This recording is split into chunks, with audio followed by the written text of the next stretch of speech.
Bonjour, je suis Cryptolyse et on va analyser aujourd'hui XRP, donc la monnaie de Ripple. Donc, comme d'habitude, on va faire cette analyse en deux temps, une partie fondamentale sur laquelle on va analyser un peu le projet, une partie technique sur laquelle on va regarder ce qui se passe au niveau du price action, histoire de pouvoir se définir des zones spot et des targets sur des potentielles prises de bénéfices ou en tout cas des targets sur l'évolution possible du cours. Au niveau de l'analyse fondamentale, on va attaquer directement. Alors, XRP, c'est la monnaie de, Ripple. Ripple, c'est quoi? C'est une monnaie, enfin, c'est une blockchain qui a été créée à proprement parler pour du transfert d'argent. C'est vraiment le concept même de cette monnaie-là et le but même non caché, c'était de rendre les transferts d'argent, à moins que vous allez me dire que d'autres, hein, voilà, je citerai pas le nom, mais à un moment donné, il faudra que je fasse une vidéo dessus, mais de camoufler un petit peu les notions de transfert d'argent. Même si à l'heure actuelle, ça s'est quand même ultra institutionnalisé, ultra professionnalisé et vraiment, bon, on s'axe plus là-dessus. Mais voilà, faut pas oublier que, XRP a, quand même encore une partie de cette image-là, même si on rentre dans une professionnalisation extrême, de Ripple. Ce qu'il faut comprendre au niveau du fonctionnement, c'est que le but même du network, Ripple, c'est le transfert monétaire. C'est pouvoir déplacer une richesse d'un endroit à une autre, tout simplement pour pouvoir créer, enfin voilà, pouvoir transférer de l'argent pas cher, de façon rapide et efficace. Et ça marche très, très bien et ça fait partie justement des meilleurs, moyens à l'heure actuelle de transférer de l'argent, en tout cas de la monnaie, à travers une crypto-monnaie, de pouvoir entrer et sortir dessus. Pour aller un peu plus loin, il vous explique justement, comment ça se passe. C'est-à-dire que c'est quelque chose qui est totalement décentralisé. On est sur, environ 3 secondes sur la validation de l'envoi, donc c'est-à-dire qu'en termes de confirmation de la transaction, on est sur une blockchain qui est quand même très, performante. On est sur de la transparency parce que, ils ont modernisé tout le système de messaging et de transfert qui a été effectué. Donc en effet, l'interface est quand même vachement épurée et vachement simple. Et derrière, bah, globalement, il n'y a pas de notion de pré-funding. Donc, c'est-à-dire qu'à l'heure actuelle, on peut transférer de l'argent très facilement sans, se prendre la tête sur des potentielles mises en enfin, de collatéralisation. Voilà. Hem, voilà, pour faire très rapidement, hein, sur la partie, là-dessus, pour vous donner un petit peu de visibilité, c'est quelque chose qui est quand même une crypto-monnaie qui est ancienne, qui date de 2012, hein. Là-dessus, en tout cas, le la 1 idée et ce qu'il faut avoir en tête, c'est que, en effet, la complexité, à l'heure actuelle, à l'heure actuelle et à cette époque sont vraiment différents. C'est-à-dire que, avant, notamment en 2012-2013, on avait des frais de transaction qui étaient très élevés, des temps qui étaient longs.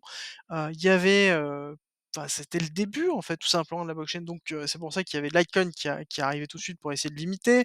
On a eu, voilà, des layer 2 qui sont arrivés par-dessus, mais c'est vrai que on n'avait pas forcément de blockchain à proprement parler qui était spécialisée, qui n'était pas forcément une layer 2 ou une layer 3 et cetera, qui, permettait de transfert de fonds et justement, Ripple est arrivé pour, combler ce manque-là et offrir un certain nombre de possibilités sur comment faire pour transférer de l'argent, par rapport à ça.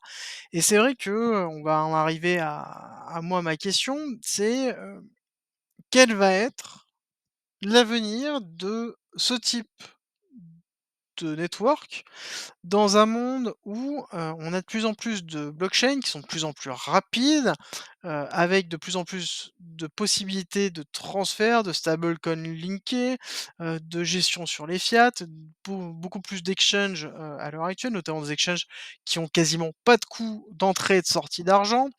On est quand même, voilà, on peut se poser la question. Alors oui, en effet, Ripple est quand même très simple par rapport à l'utilisation et la mise en place, mais quelle va être l'évolution à terme? Et je pense que c'est quelque chose qui réfléchissent vraiment, comment ça ils peuvent se faire parce que notamment, ils sont en train de construire des nouvelles solutions qui sont XRPL, qui sont justement des ledgers spécialisés sur XRP et globalement, ça peut être intéressant de voir comment ils vont, se mettre en place, mais je pense qu'ils sont en train de réfléchir sur une mise en place d'une solution, physique et digitale. C'est-à-dire que derrière, on va avoir une ledger avec un certain nombre de fonctionnalités et une transposition de ces fonctionnalités dans le réseau, XRP pour pouvoir, gérer un petit peu tout et je pense que ça pourrait être intéressant d'avoir une notion de sécurisation physique intégrée directement dans, dans leur réseau à eux et je pense que ça peut être une bonne façon d'évoluer par rapport à ça. Petit rappel sur Max Supply, on a quand même beaucoup de XRP en circulation, et on en a encore un paquet qui par rapport à la Total Supply et le Circulating Supply qui ne sont pas encore mis en place. Donc ça, c'est à prendre en compte quand on va regarder le price action, chose qu'on va faire dans quelques instants. Après notre petite, annonce habituelle qui est: je ne suis pas un conseiller financier, je vous montre tout simplement mon analyse à moi, ce que j'en pense, ce que je vois, ce que je comprends de ces projets-là. J'essaie de l'expliquer simplement dans un minimum de temps et je vous montre tout simplement les analyses que je fais. C'est encore une fois mes analyses et ma façon de voir et mes perspectives à moi, par rapport à ça. N'hésitez pas à m'utiliser comme un indicateur parmi tant d'autres pour construire vous-même votre propre stratégie. Si vous faites ça, bah, déjà, je suis très content parce que ça veut dire que, j'ai mis ma petite pierre à votre édifice et ça veut dire que j'ai gagné mon pari au niveau, de ça et que je fais partager justement ma passion. Alors, bon c'était un petit, petit message promotionnel un peu plus long que d'habitude, certes, mais voilà, histoire d'échanger, dites-moi d'ailleurs ce que vous en pensez, dans les commentaires. Ça peut être intéressant, on essaie d'avoir un petit peu d'exotisme dans cette chaîne, voilà. Bref, passons à l'analyse technique. Sur cette analyse technique, on a eu un 1er pump suivi d'une descente et d'une latéralisation du cours sur lequel on a eu une mise en place d'une, forme d'accumulation qui a pas été quand même très, très marquée. Ensuite, on a eu un décollage qui s'est fait quand même, si on regarde par rapport à d'habitude, de façon, anticipée. C'est-à-dire que d'habitude, on a eu en effet le décollage, début 2021, qui avec, quand même en avril, donc printemps, les printemps en crypto sont toujours très marqués, hein. Ça, faut vous le dire, d'ordre général. Donc, on attend aussi le printemps 2022 voir ce qui va se passer, mais voilà, on a eu un printemps très marqué. On a fait un premier pump avec une mise en place d'une distribution avec un BC, un AR, un ST.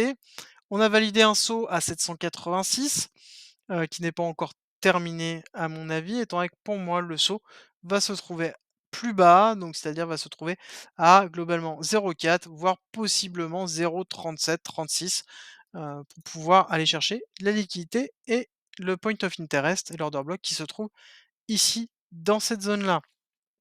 Si cela se déroule de cette façon-là, on aurait à ce moment-là une validation possible d'une vague 1 et d'une vague 2 d'Elliott.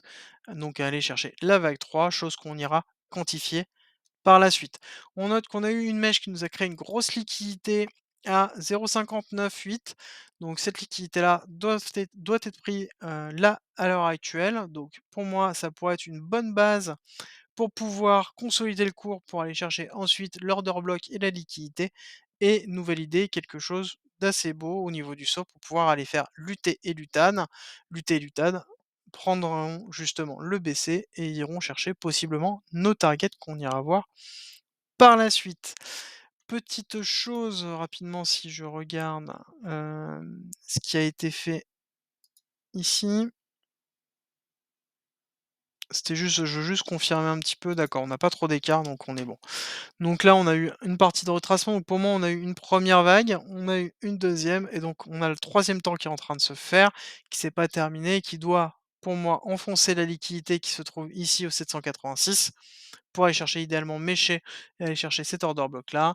Donc sur XRP, pour moi, on a et je pense qu'à terme, je ferai ça. Parce que c'est vrai que je mets à chaque fois des grosses zones de spot, mais on a une zone de spot, agressive et une zone de spot, justement plus conservateur et pour moi, on a cette zone de spot qui se trouve ici. La partie haute, les 50 au-dessus du 786, c'est la partie agressive si on a envie de rentrer, en position sur le XRP avant. pour le mettre en portefeuille et la partie, basse, c'est la partie justement plus conservateur. Bon, l'idéal quand c'est comme ça et qu'on ne sait pas exactement comment on va se dérouler, c'est de faire une entrée en dessert partielle de façon à pouvoir lisser notre prix d'entrée et avoir une mise en portefeuille propre pour aller chercher un UTN. Concernant nos objectifs, admettons, on est sur une vague 1 avec une vague 2 qui va chercher la liquidité ici, qui mâche un petit peu en dessous. On aurait un 1,618 à 3,39, donc un bel objectif et un deuxième qui serait quand même beaucoup plus haut à 5, qui me semble quand même assez fort. Il faudrait que le fondamental assure à ce moment-là. Déjà, si on fait un UT et un UTAD qui va chercher le 1,618, on serait vraiment bien en termes d'objectifs. On pourrait se dire que on a réussi un pari assez fort. Alors, les objectifs sont à confirmer en fonction du retracement et de la fin du retracement de ce qui est en train d'effectuer. Bien évidemment, si on casse la barre ici des 0,1, c'est qu'on invalide justement cette vague 1, cette théorie de vague 1 et de vague 2 et donc on devrait réanalyser, refaire une analyse du cours pour pouvoir déterminer ce qui se passe. J'espère que cette analyse vous a plu. Si c'est le cas, bah, et que vous n'êtes pas encore abonné à la chaîne YouTube, n'hésitez pas, abonnez-vous. Mettez-moi un petit pouce bleu sur la vidéo, bah, tout simplement pour me donner le sourire et puis un petit commentaire pour me dire ce que vous en avez pensé ou si vous avez envie de partager, tout simplement votre avis sur cette monnaie, cette blockchain et son avenir. N'hésitez pas, je lis tous les commentaires et j'essaie d'y répondre à tous et c'est avec plaisir qu'on partage ensemble cette passion. Je vous souhaite une très bonne soirée et je vous dis à très vite pour une nouvelle vidéo.